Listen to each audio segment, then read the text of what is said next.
Perpetual stretches the lead to 6. Ito ang important dito.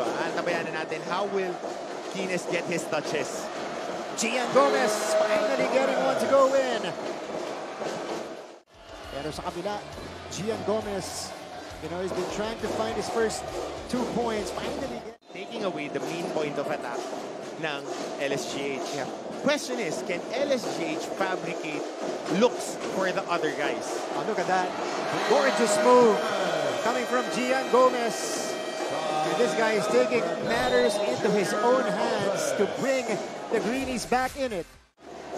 Kian Zanoria called for the founder, Gian Gomez now. Again, this guy is taking on the scoring responsibilities. Gomez with another basket to tie the game. Nakikita mo na tatlong tao yung ibibigay. Pero how about this move? Woo!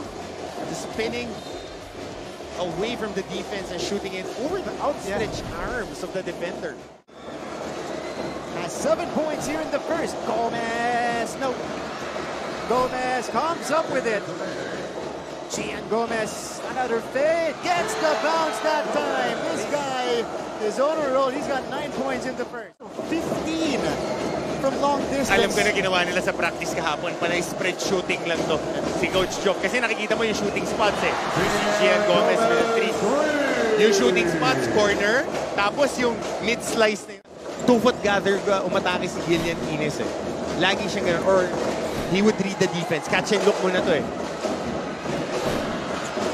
Oh! Gian Gomez is still at it.